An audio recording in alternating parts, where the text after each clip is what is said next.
Luar biasa, matur suksma banget Jero Gede Mahendra. Jadi seperti yang disampaikan oleh Dr. Bayu Ningrat sebelumnya ya, beliau ini orang yang betul-betul paham peran gitu ya. Jadi kalau dari Dr. Bayu Ningrat mengatakan bahwa untuk menuju pembentukan generasi emas ya, kita harus tahu peran diri, peran di semua sisi ya. Kita sebagai keluarga atau pihak yang sedang berupaya mendapatkan keturunan, kemudian pelaku medis gitu ya, dan juga dari misalnya Jero Gede Mahendra sebagai penekun budaya, bagaimana bisa memberikan mengkombinasikan hal-hal yang sifatnya sains dan juga pesan-pesan kebudayaan dengan cara-cara yang mudah dipahami dengan bahasa-bahasa yang mungkin cukup bisa diterima oleh generasi yang akan datang. Sehingga ketika mereka berproduksi, ketika mereka menyiapkan sesuatu itu sudah dengan demikian lengkap bekalnya, sehingga cita-cita membentuk generasi emas itu menjadi nyata gitu ya. Tadi beliau mengungkap beberapa lontar ya, ada 4 kalau nggak salah ya.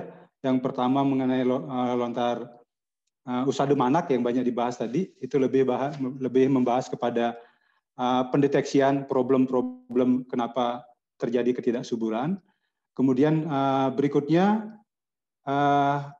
membahas juga mengenai Semare Griguh, yaitu mengenai proses produksinya. Seperti apa seharusnya proses produksi itu dilakukan. Dan kemudian berlanjut kepada pembahasan mengenai Rare Louis, nyambung dengan pembahasan dari Dr. Bayu Ningrat, bagaimana kita mengupayakan generasi emas dengan mengoptimalkan 1000 hari pertama sejak dari masa kehamilan sampai dengan 2 tahun setelah kelahiran. Gitu. Ini bahasan yang cukup menarik dan saling melengkapi, komplementer. Saya yakin banyak sekali menggugah kita untuk bertanya lebih lanjut ya. Berikutnya kita punya waktu kurang lebih 30 menit ya ke depan. Saya akan coba bacakan beberapa pertanyaan yang muncul dari chatting yang ada. Satu persatu saya akan bacakan, nanti mudah-mudahan bisa dijawab oleh narasumber yang tepat.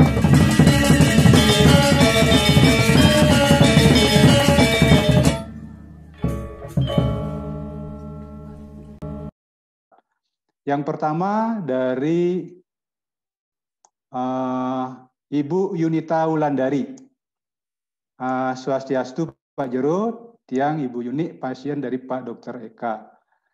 Mengikuti program mulai dari prosedur medis dan sudah dijelaskan bahwa kami berdua secara medis aman, kecuali ada kesuburan sperma cepat dari suami yang kurang.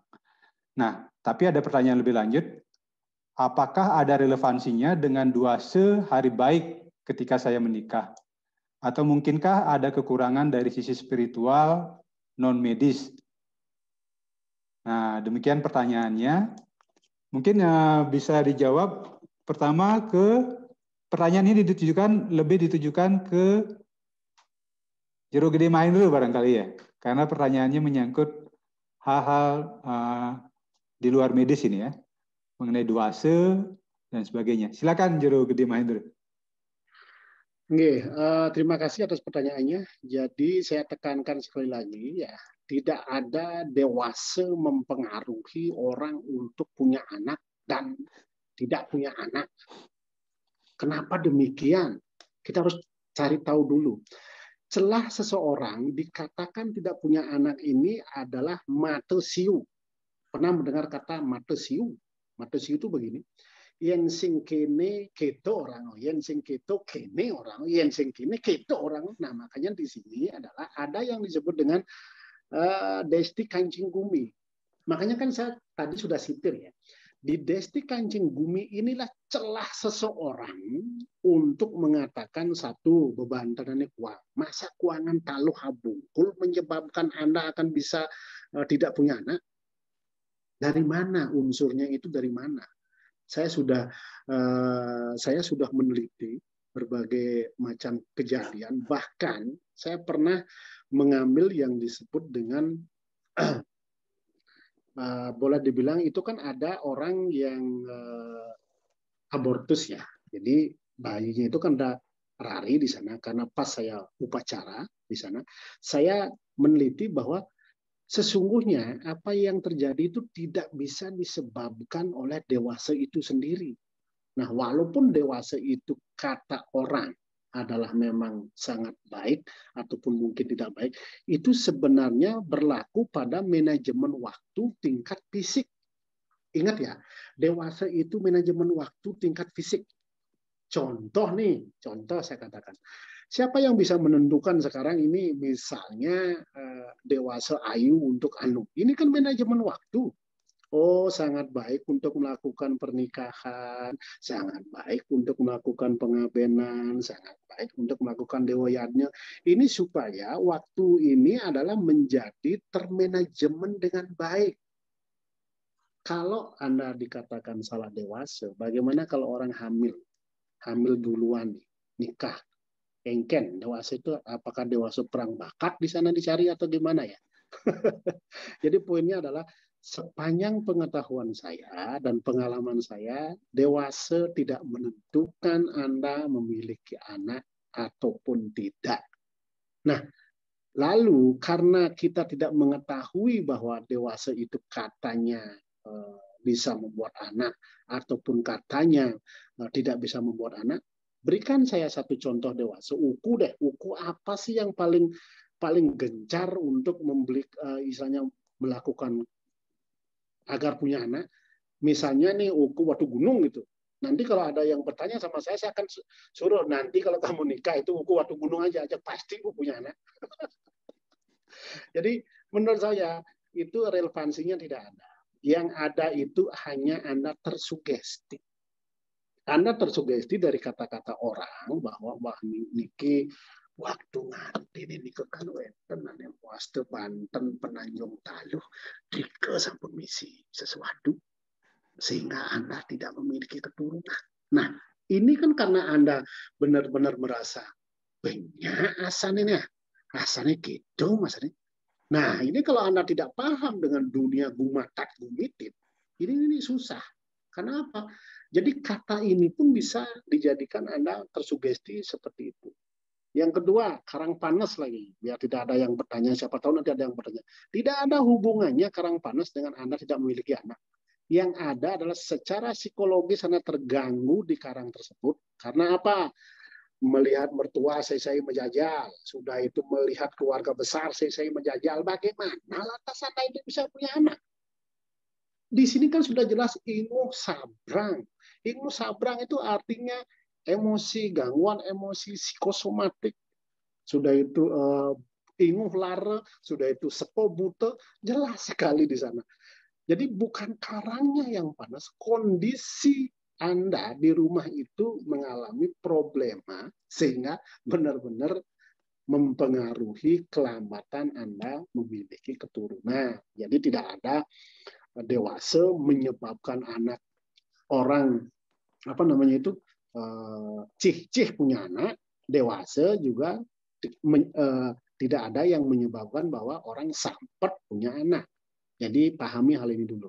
Secara niskala saya menjelaskan bahwa itu kurang tepat dan itu sebaiknya jangan terlalu percaya dengan sugesti-sugesti yang sifatnya agak menyimpang dari hal-hal yang berbau pengobat tradisional, balian, pengusada, apapun namanya itu.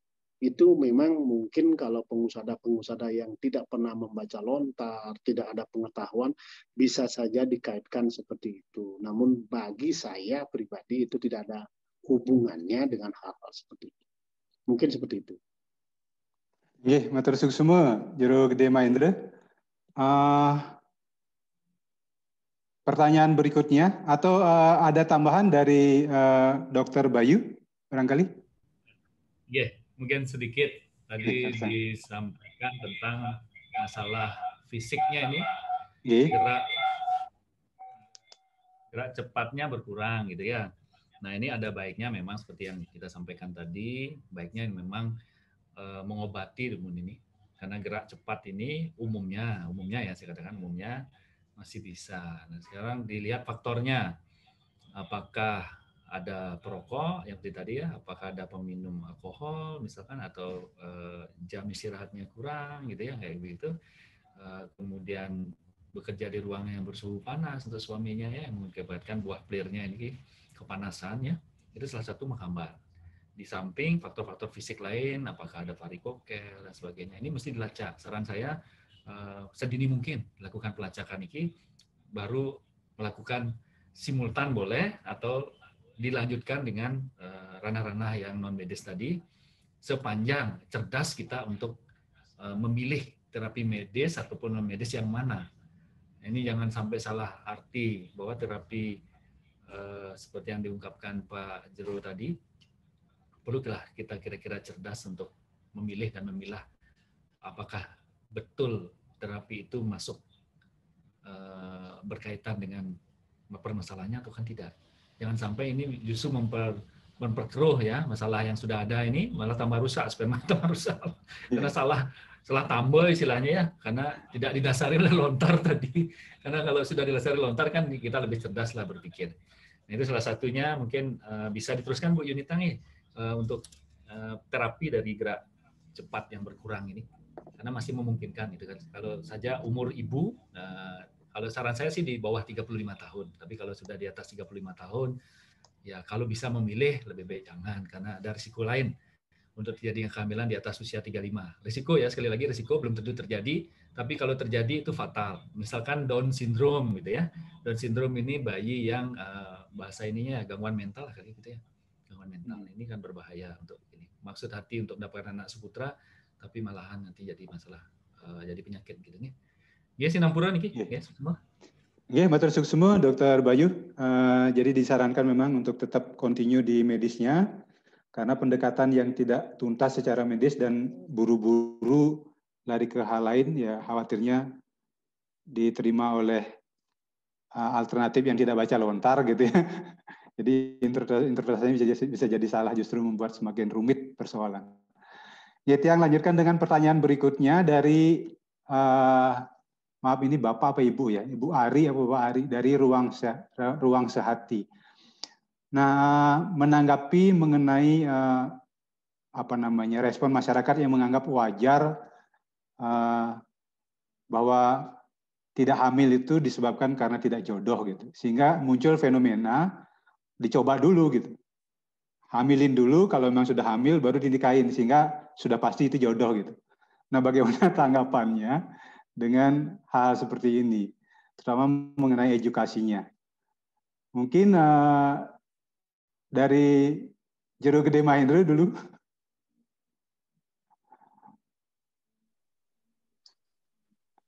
Ya, jadi Tiang, kalau ada fenomena seperti itu kan berkembang sekali ya sekarang ya. Jadi istilahnya cobain malunya misi marona juang. Bahkan ini pada tanggal 19 ini adik dan kakaknya itu sama-sama memiliki kehamilan. Saya juga bingung memberikan dewasa ini apa jadikan satu atau gimana.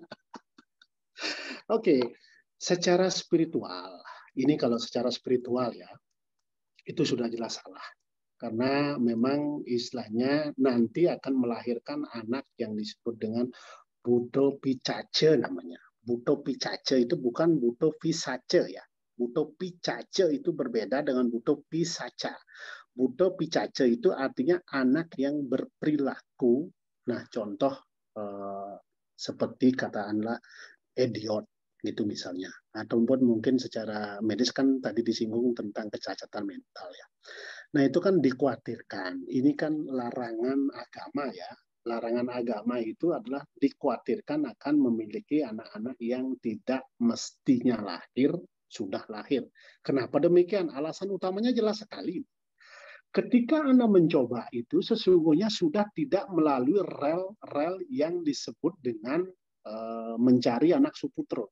Tidak mungkin dong Anda itu istilahnya melakukan hubungan pada saat belum nikah itu ngalih dewasa, itu kan tidak mungkin. Jadi melapor namo, jadi coba malu jadi kan tidak mungkin. Itu sesuatu hal yang mungkin yang menurut saya itu hanya ada di dalam dongeng. Sebab apa? dalam perkawinan agama Hindu kan ketika kata wiwahe ini kan penyatuan dua yang disebut dengan keinginan ataupun semara. Kalau kita kaitkan dengan semara ratih itu pun adalah simbol daripada kesucian, kemurnian ketika kita masih pacaran. Justru kalau masih pacaran sudah melakukan hubungan seksual, itu bukan semara ratih namanya, semara bolong namanya itu. Nah, inilah yang memang dikhawatirkan dan memang tidak boleh. Sehingga nanti akan melahirkan anak-anak yang memang sifatnya tidak didukung oleh hal-hal yang baik secara spiritual. Nah, berkembangnya sekarang seperti ini ya otomatis kembali ke kata Pak Dr. Bayu tadi, masalah perilaku sesungguhnya. Ini kan terjerat dengan perilaku, pergaulan dan segala macam. Tapi secara agama memang disipir di sana memang tidak dianjurkan. Kata tidak dianjurkan ini jelas bahwa ada di dalam Menawa Dharma Sastra juga dijelaskan bahwa melakukan ataupun nikah sebelum hamil itu kan sangat hamil sebelum nikah itu kan sangat dilarang sekali. Bahkan kalau mungkin Bapak-bapak dan ibu-ibu mendengar di sini pernah mendengar istilah zaman sekarang mungkin sudah agak samar, tetapi di Karangasem masih berlaku. Ada yang disebut dengan kalau panak bebinjak itu kan hubungan yang tidak jelas ya. Jadi mungkin itu kata-kata yang terlalu keji ya. Jadi astre. Nah, astre ini seorang dayu ataupun istilahnya yang mempunyai kasta, terus dia hamil sebelum nikah, anaknya ini disebut astre gitu. Artinya tidak ada dalam tatanan kebrahmanaan. Karena apa? Seorang brahmana sejati tidak akan melakukan tingkah laku seperti itu. Makanya disebut astrea gitu, astre gitu. Artinya perilaku yang patut dihindari. Ya mungkin yang begitu saja. Astrea itu lahir dari keterburu-buruan nih, Pak. Jadi secara psikologis buru-buru gimana bisa berharap baik gitu kira-kira.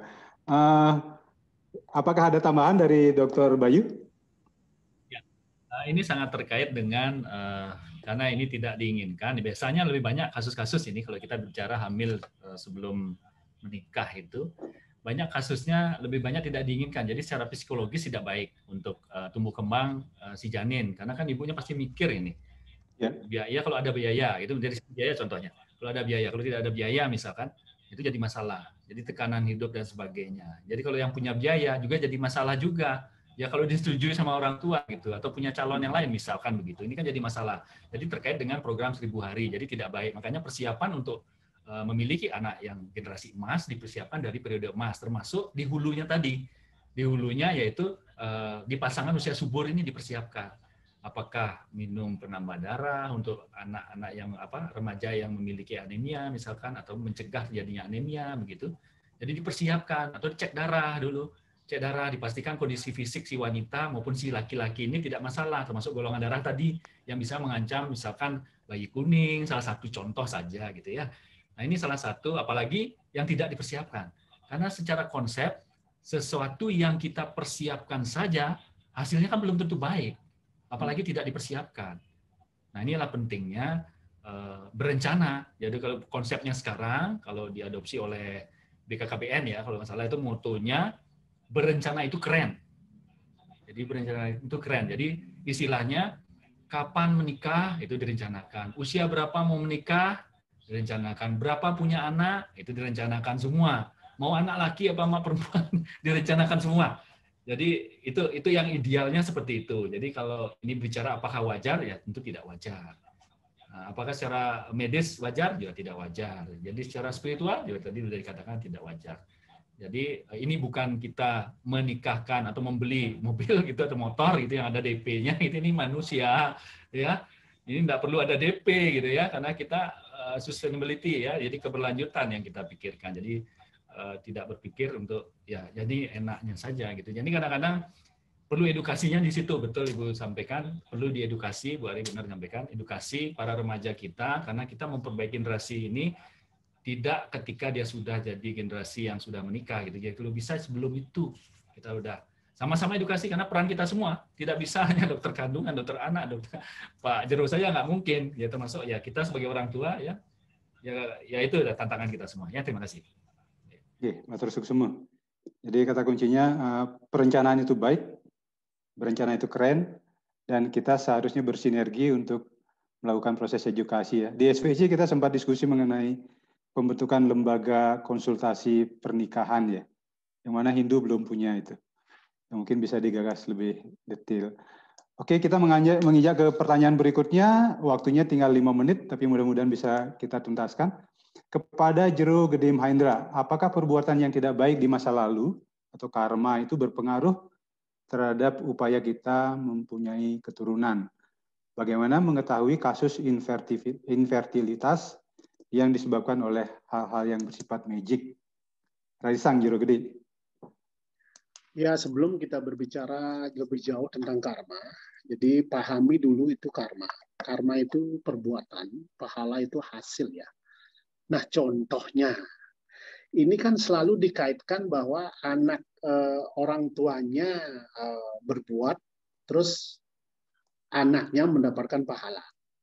Itu mungkin versi secara manusia di dunia ini, tetapi secara karma pala yang sesungguhnya tidak seperti itu. Jadi kalau Anda berbuat, Anda yang mendapatkan pahala. Orang tua yang berbuat, orang tua yang bisa mendapatkan pahala. Kalau karma itu bisa diturunkan, karma buruk bisa diturunkan, karma baik bisa diturunkan, saya akan minta karma baik orang tua saya saja. Jadi karma buruknya saya tidak mau. Buat apa? Jadi pahami dulu tentang konsep karma. Konsep karma itu tidak segampang yang kita ucapkan, oh orang tuanya begini, pasti ini kan sebenarnya dampak saja. Contoh misalnya saya sebagai orang tua katakanlah membunuh. Anak saya belum tentu akan mendapatkan karma yang sama, pahala yang sama bagi anak saya. Mungkin dampaknya adalah anak saya malu, atau mungkin minder dan segala macam. Jadi saya pikir kenapa jangan selalu mengkaitkan kalau tidak punya keturunan ini disebabkan oleh karma. Sesungguhnya sih memang bisa, tetapi dari pengalaman dan diskusi saya dengan para wikan itu, pengaruh karma itu tidak punya keturunan itu hanya 1%. Jadi 1% sekali. Dan ini dikaitkan dengan cerita di mana seseorang berjanji. Nah, ini hati-hati sekali ya.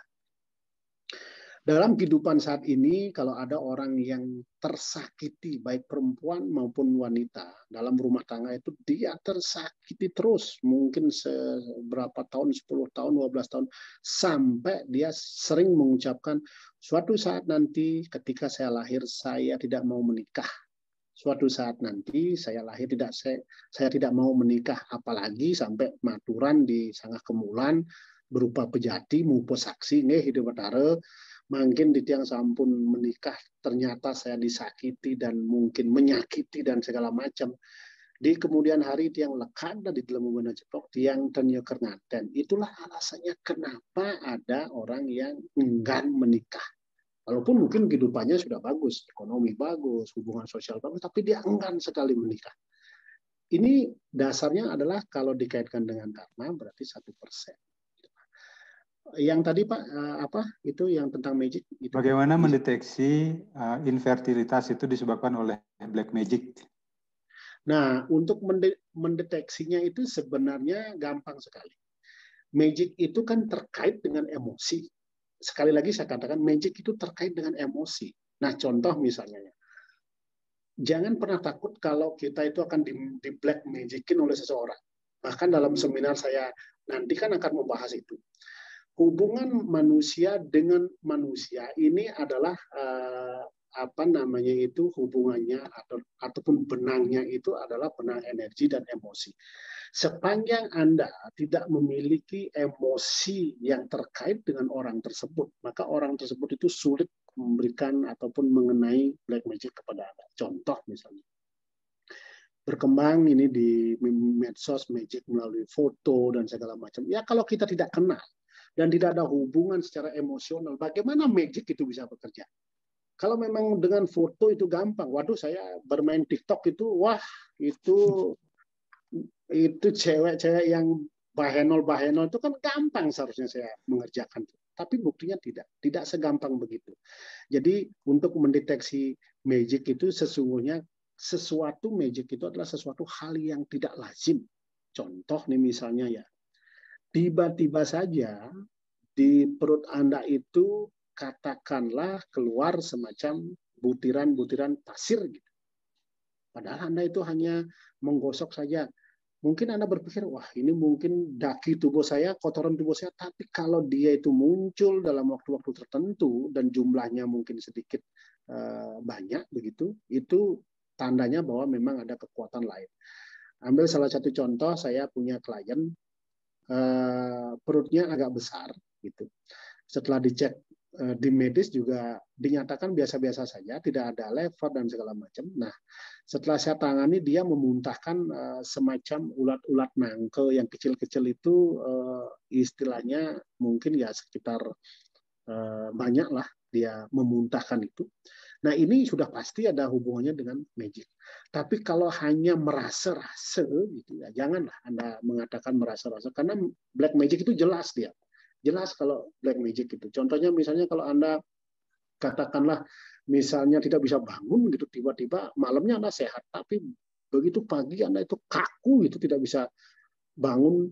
Kenapa ini? Nah, semakin Anda inguh, Anda tidak bisa bangun, yaitu kemungkinan besar ada kekuatan-kekuatan hitam dan segala macam. Tapi kalau kata orang gitu, oh misalnya saya lihat aura Anda kok gelap begitu, wah itu janganlah, jangan terlalu dipercaya. Karena untuk mendeteksi gaib ataupun black magic itu sangat ekstrim dia, jadi jelas-jelas sekali. Black magic itu tidak mungkin memberikan tanpa memberikan kejutan, itu anunya, clue-nya. Black magic selalu memberikan kejutan agar kita shock mental. Ketika shock mental, emosilah berperan di sana. Contoh, tiba-tiba Anda sakit perut melilit sangat kuat sekali, Anda mungkin cek ke dokter tidak ditemukan, itu Anda shock sebenarnya. Nah, kembalilah Anda akan dibuat emosi Anda berperan di sana.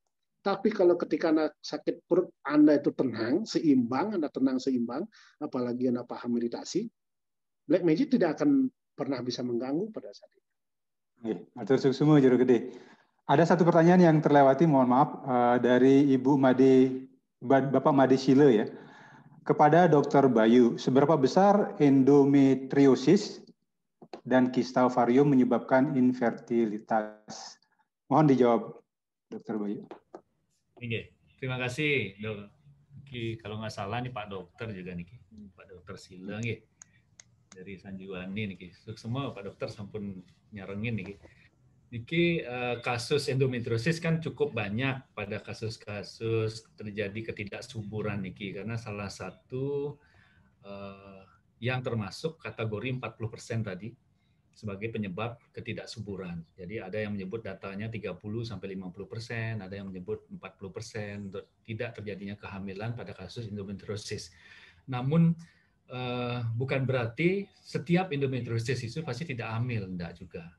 Jadi mesti dilihat tingkat keparahannya. Endometriosis ini untuk bagi yang awam ini suatu kondisi di mana seharusnya sel endometrium namanya. Endometrium itu di rongga rahim, tempat tertanamnya embrio atau janin nanti di rongga rahim. Itu mestinya tumbuh hanya di rongga rahim, tapi pada kondisi tertentu tumbuhnya di luar rahim.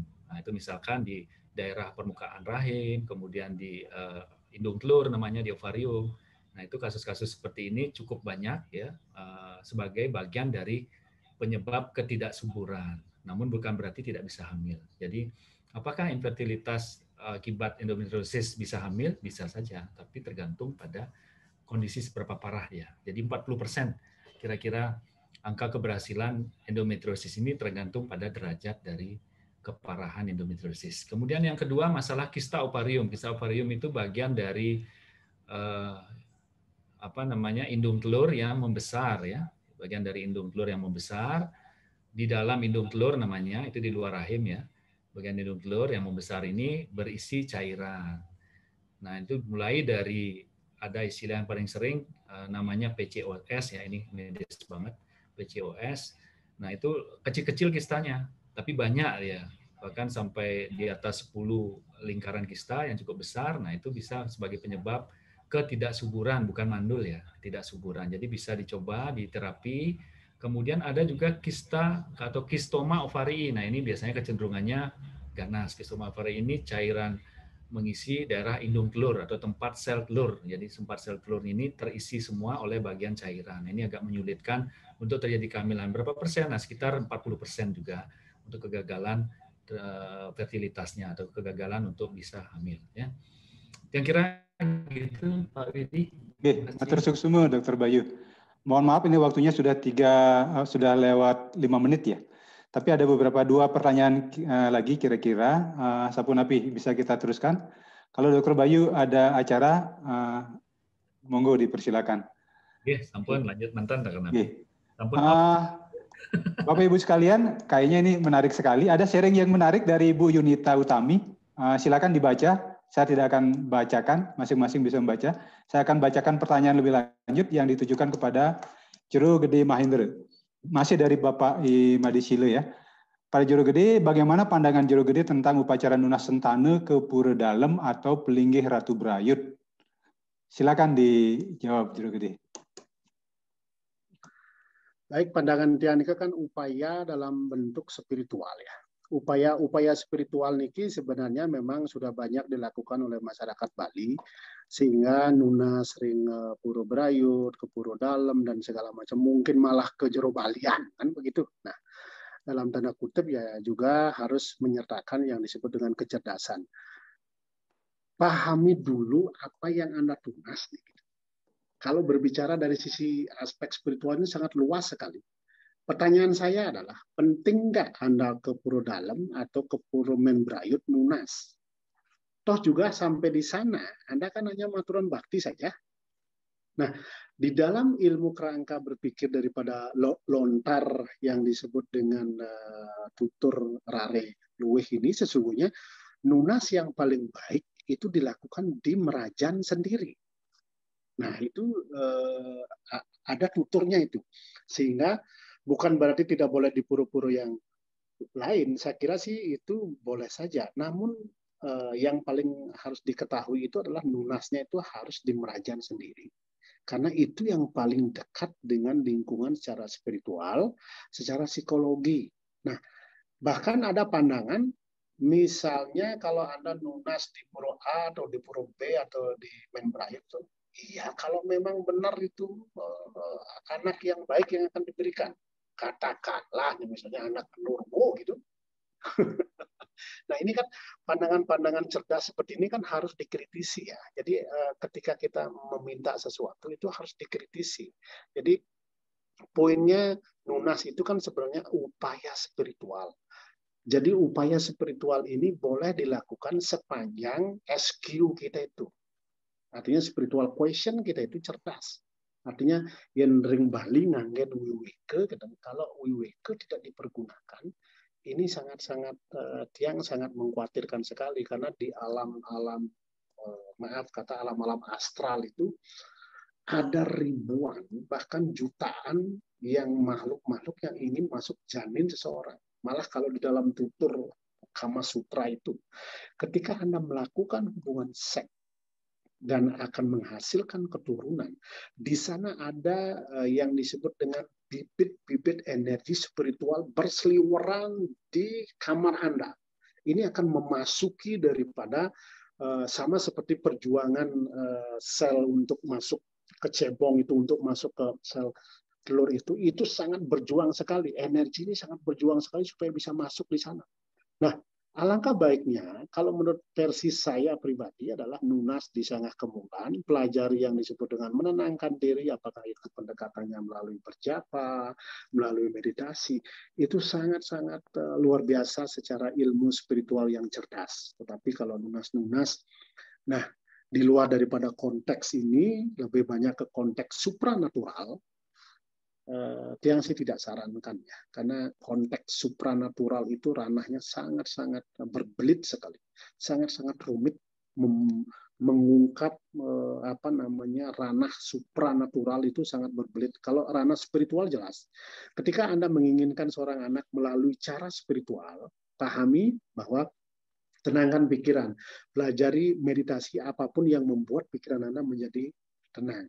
Anda kuasai emosi Anda, itu yang pertama. Kedua, apakah Anda pendekatan Anda secara spiritual, itu saja itu sudah cukup. Karena apa? Ketika pikiran Anda tenang, maka hormon Anda pun akan berubah. Sel Anda pun mungkin akan berubah. Nah, daripada kita mencari jalan-jalan yang disebut dengan supranatural. Bedakan antara supranatural dan spiritual. Demikian, Pak. Terus semua Juru Gede, mantap sekali. Pesan beliau, dalami masalah spiritual. Jangan dekati masalah supranatural ya. Karena spiritual barangkali sesuatu yang sifatnya saintifik, cuman belum tersentuh saja. Berikutnya pertanyaan dari Ibu Ayu Sutari kepada Juru Gede Mahendra. Mohon maaf ya Dr. Bayu yang skip langsung ke pertanyaan berikutnya. Dari Ibu Ayu Sutari, sudah 5 tahun menikah tapi belum punya anak. Nah, beliau sering mengalami mimpi di mana ketemu dengan bayi atau anak siapa gitu.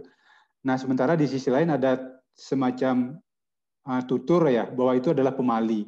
Justru kalau memimpikan anak, kita ada kecenderungan tidak akan dikaruniai anak. Gitu. Apakah itu ada pengaruhnya? Gitu. Juru Gede mohon direspon. Pertanyaannya Nabi, Pak. Nah, jadi beliau mengatakan bahwa beliau sempat mimpi ketemu anak gitu ya. Tapi di sisi lain ada semacam tutur bahwa kalau mimpi punya anak justru tidak akan punya anak gitu. Sapunapi kira-kira. Yang kira itu pahami dulu masalah mimpi ya. Mimpi ini kan sebenarnya dibagi menjadi 2 kalau paham saya. Mimpi yang bersifat istilahnya random dari otak kita. Jadi semacam kumpulan-kumpulan memori di pikiran bawah sadar kita. Malamnya itu bisa menjelma menjadi mimpi. Nah, bisa jadi yang pertama seperti itu. Yang kedua, mimpi berupa intuisi yang diberikan oleh pesan-pesan melalui mimpi. Misalnya hari ini, malam ini ada seorang mimpi yang bersifat intuisi, besoknya memang faktanya memang benar-benar seperti itu. Nah, kalau menurut dia hubungan mimpi tidak punya anak dengan istilahnya sering memimpikan anak itu tidak ada. Justru kan ini kan kontradiktifnya ada di sini. Karena seseorang memikirkan tidak kapan saya punya anak, bagaimana caranya, kanti bakat aboni. Sesungguhnya itu tidak ada kaitannya bahwa pamali nanti kebalikannya. Nah, kalau misalnya ada sistem-sistem seperti itu, saya akan mimpikan saya itu miskin deh supaya kebalikannya kaya gitu. Tidak ada hubungan dari sistem lontar dan segala macam. Saya sih belum pernah membaca hal tersebut ya. Terus semua. Berikutnya barangkali ada tambahan dari Dr. Bayu karena Dr. Bayu juga menekuni mengenai hipnoterapi ya. Barangkali ada solusinya juga. Rarisan Dr. Bayu. Terima kasih Pak Widi. Sebetulnya kita terlalu cerdas, memang betul dibilang sama Pak Jero tadi. Kita ini terlalu cerdas sehingga hal-hal yang ini semua dijadikan logika gitu. Padahal sebetulnya yang lebih penting kita ini bukan pada level hasil apa yang kita dapatkan, tapi pada upayanya sudah dilakukan tidak gitu ya. Seperti yang kita sampaikan tadi. Upaya misalkan ini tidak mendapatkan turunan jangka waktu lama, sudah dilakukan enggak upaya-upaya tadi? Kemudian sudah enggak? Kemudian dari medis sudah tuntas enggak? Kemudian kalau itu belum tuntas, 20%-nya bisa ditanyakan kepada tempat yang lain. Nah, ini kan upayanya, lebih ditekankan pada upayanya. Kadang kita lupa pada upayanya. Jadi, Karmani Eva Dikarastima Pelesuk ada sana, itu kita lupa. Jadi, kita lebih ke hasilnya saja. Tidak maunya punya anak, sudah. gitu. Tapi gantinya punya anak, nakal, bingung. gitu kan. Yang kira itu. Ya, terima kasih. Matur suwun. Waktu sudah 3:43 ya. Ada satu pertanyaan muncul di Injury Time. Saya kasih toleransi pertanyaan yang muncul sampai waktu pukul 3:30 ya. Tadi ada pertanyaan satu, tapi kaitannya dengan Tantra ini. Gimana? Di mana kita mampu melihat potensi punya anak subutra dari prinsip Tantra? Siapa ya? Dr. Jero Gede Mahendra berkenan menjawab?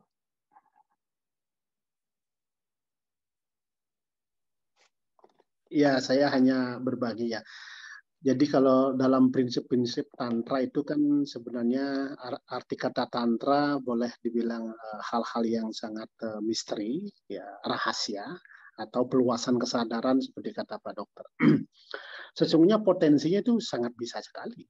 Justru orang menekuni tantra itu kan untuk mendapatkan potensi-potensi anak suputra tadi. Bukankah yang saya sampaikan tadi itu adalah uraian-uraian yang hampir mirip dengan perilaku-perilaku tantra. Dalam artian contoh spiritualnya, Anda belajar bermeditasi. Sudah pasti Anda kemurnian pikiran Anda dan kesadaran Anda pada saat bermeditasi itu kan sudah muncul di dalam bibit-bibit diri Anda sendiri.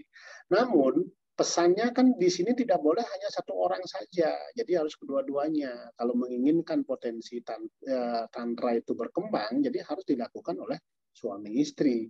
Makanya contoh nih, misalnya nih, contoh kalau kita misalnya ingat dengan ceritanya Ken Arok deh, kenapa bisa Ken Bedes melahirkan putra-putra raja-raja Jawa?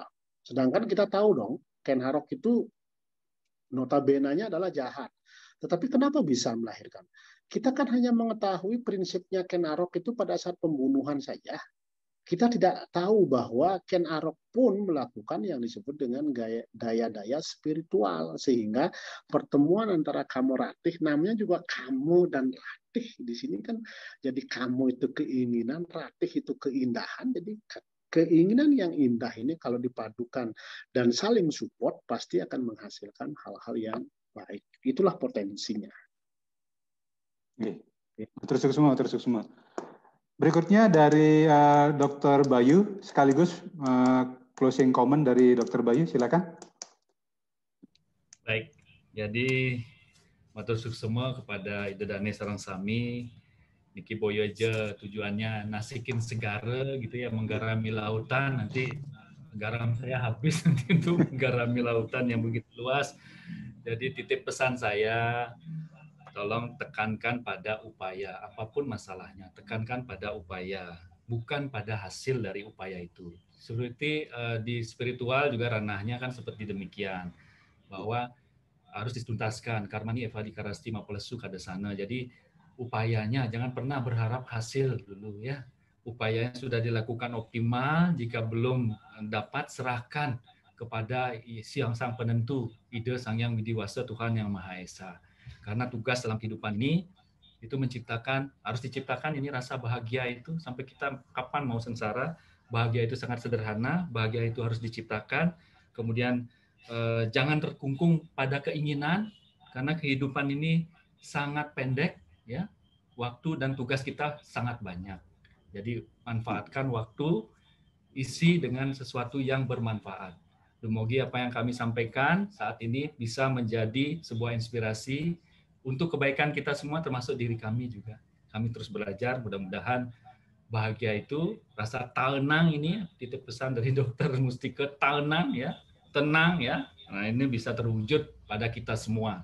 Karena kalau kita tetap berpikir hanya pada keinginan, tidak akan habis-habis keinginan itu, tidak akan tuntas-tuntas. Kehidupan ini kita terbatas, usia kita sudah ya ada batasnya begitu ya. Yang kira demikian, Sinampura, Astungkara bermanfaat. Yang tutup dengan Paramesanti, Om Santi, Santi, Santi.